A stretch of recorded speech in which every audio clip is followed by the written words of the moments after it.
Hi, this is Brother Teacher again.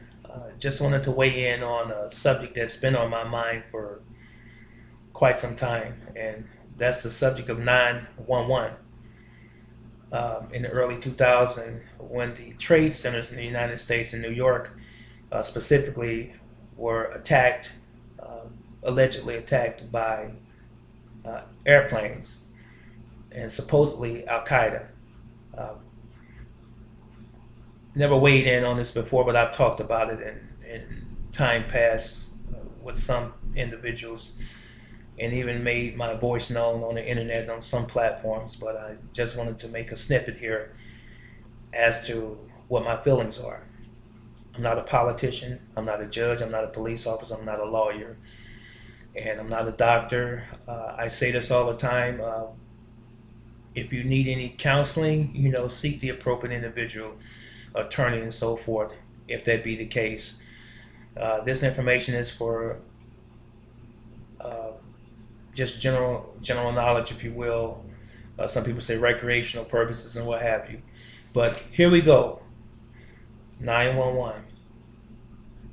I have a problem with 911 because it was too many things that are in question. And it is interesting to me, and I won't bore your patience too long, but it's interesting to me how we forget. We're told things and we just forget, and we never take it to the next place. There was a tragedy.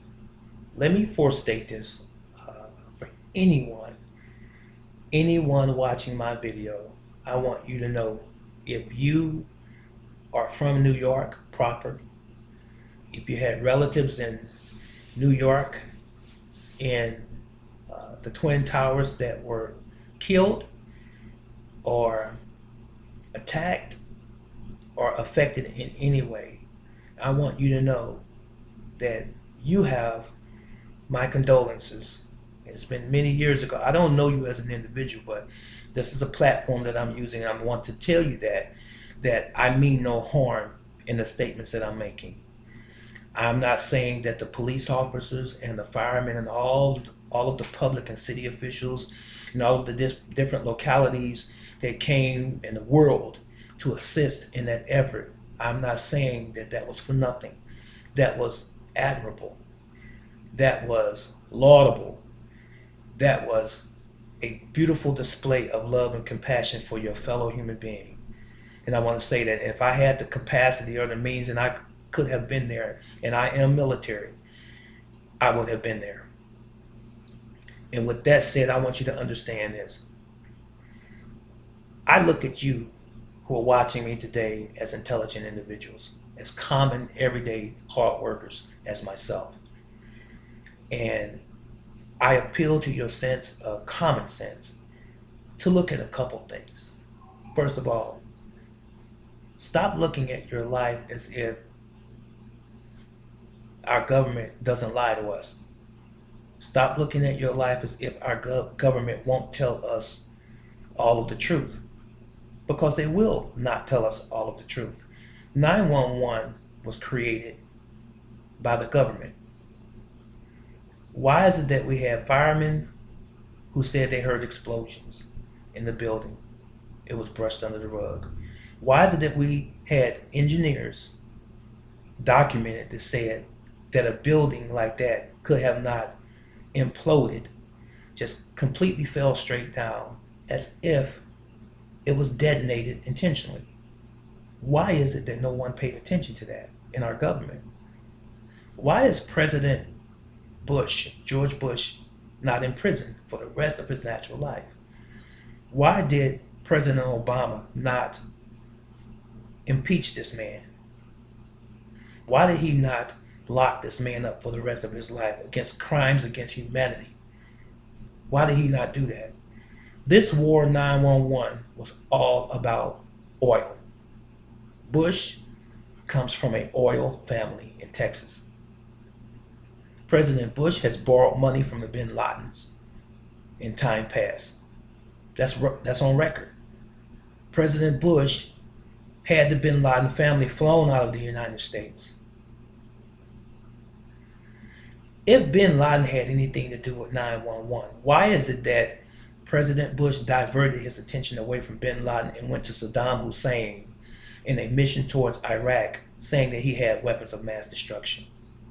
Why is it that when it was found out by Colin Powell and his team that there were no weapons of mass destruction, President Bush continued on with the attack on Iraq and ultimately the invasion? They bombed those people's homes. You never hear this in the news on a regular basis. We lost about a 4,000 plus individuals' lives over there, which is terrible. But did they ever tell you that there were hundreds of thousands of innocent men, women, and children killed in Iraq by the United States and its small contingency of coalition? Hundreds of thousands of innocent men, women, and children killed versus 4,000. Isn't that crazy? President George W. Bush needs to be locked up. He should have been locked up a long time ago. But guess what? That's politics in the United States of America. He's a criminal. And yet we have the largest criminal infrastructure on the planet with the majority black folks. Yes, we do. And you got a white man who caused the war, who created a war for filthy lucre, like the Bible says, for filthy gain. He wanted oil. And who took over the oil fields when they went over there? Halliburton, somebody who was one of Dick Cheney's cronies.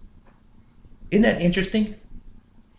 Isn't it interesting that BP set up their post and their stake there, along with a handful of other American companies over there in Iraq?